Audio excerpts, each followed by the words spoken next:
to the $100 MBA Show, and today is a Q&A Weekends episode where we answer your question right here on the show. If you have a question you want to ask, just email us over at support@businessrepublic.net. As always, I'm your host, your coach, your teacher, Omar Zenhom. I'm also the co-founder of the $100 MBA, a complete business training and community online over at 100mba.net. Check out our free guides. We've got 5 free guides to help start your business. We also have a free 7-part video course on idea validation to make sure that you nail your business idea. Also completely for free, comes with a workbook. Just check us out over at 100mba.net to grab those. Today's Q&A weekend question comes from Carrie, and Carrie asks, how do you choose the books that you read? A very interesting question, Carrie, and I'm happy to share it with you. I actually have like a 3-point system, or 3 ways I actually choose a book to read. For those who are just tuning in, I am a huge lover of reading. I love reading a great book that could help me as an entrepreneur, as a business owner. I don't read as much fiction as maybe I should. Most of the books I read are nonfiction because I love reading things that can help me. So let's keep it to nonfiction in today's episode, books that can help you in your business, how do I choose them, and how you can use this system to help you choose the books that you should read next. Can't wait to get into this one, guys, so let's get down to business. Today's episode of the $100 MBA Show is sponsored by Acuity Scheduling, our favorite scheduling app out there. I've tried them all, and Acuity is the best. It's super simple, not only for you, but the people that are booking you for your time. You just give them your link, and they can book you right on your calendar in seconds. Try out Acuity Scheduling for free for 45 days over at acuityscheduling.com/MBA. Again, that's acuityscheduling.com/MBA. All right, so how do I choose the books that I read? Very cool question. So there are 3 ways I do this. The first way I choose a book is through recommendations. Personal recommendations from friends, from people that are in the industry with me, from recommendations that I hear on podcasts. So you might hear a recommendation of a book here on the $100 MBA Show through our must-read episodes. So that's an example of how I get book recommendations through other podcasts. Guests on other shows that say, hey, I read this book, it was great, and they recommend it to the listener. But again, like I said, I also get a lot of recommendations from friends. I mentioned in a previous episode that I have an Evernote document on my phone that's synced on my computer for book recommendations that I hear when I'm out with friends, when I'm talking to people, or maybe people that are online. If somebody tells me that I trust, that I am friends with, that has similar tastes to me, say, hey, you should read this book. For example, I got into Ryan Holiday's books, The Obstacles Away and Growth Hacker Marketing, through a friend, Jason Zook. He told me that, these books are pretty good. You should check them out. He preferred one over the other, but I read both, and they really resonated with me. So recommendations, keep your ears open. Make sure you have a way to jot them down either through Evernote or on your phone, or if you have a notepad or something. Just make sure that you document a recommendation, because if you don't write it down, you're not going to have a way to remember it or refer back to it when it's time to buy a book. Number 2. The second way I choose books is through research. I actually go and dig deep. Now, some of you know that I'm a big Kindle reader. I love my Kindle. I just find it easy to read books on it. I can have hundreds of books right on it, and I can travel with it easily. It's pretty cool.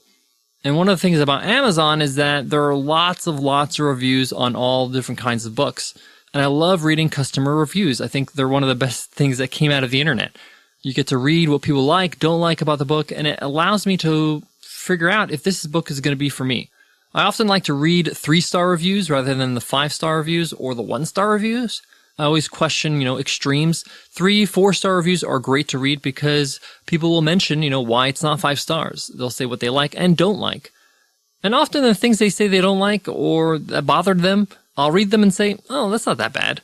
I'm going to pick up this book. So with Amazon, with Kindle, they actually recommend books that you may like depending on the books you already bought and you read. So I usually read those first. I'll read those reviews first and check those out. I'll also just dig deep into the actual category, business and money, and take a look at management and say, hey, what are the books that are out there? What are the new books?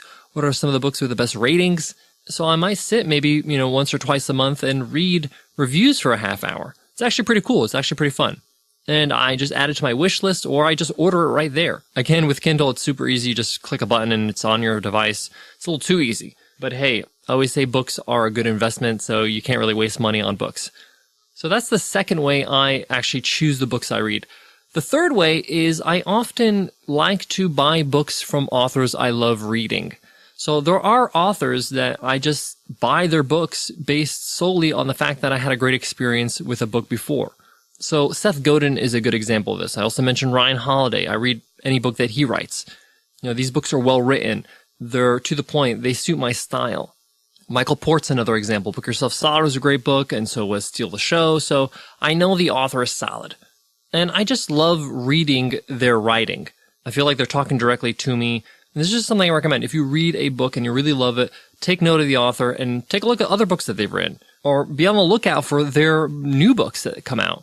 Join their mailing list so you can be in the know. I also use this formula for books I didn't enjoy. If I read a book, and this happens, happens more often than I would like, where I read a book and realize, I really didn't love it.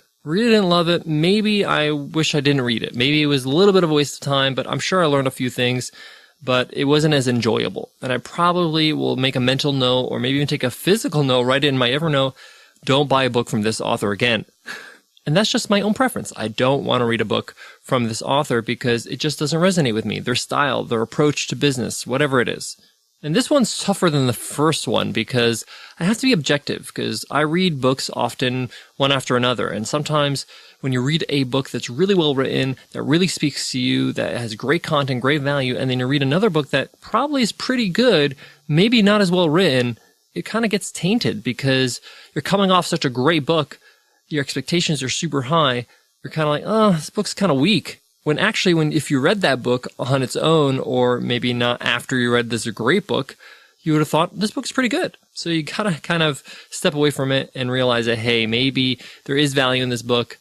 And sometimes when I'm starting to read a book and I feel that way, I kind of put a bookmark on it and come back to it later, maybe next month or something like that. All in all, those are the three major ways I choose the books I read. I got a couple more tips I want to share with you, but before that, let me give love to today's sponsor, Ruby Receptionist. On the show, we talk about how important your customer's experience is. What's your customer's experience when they call your business?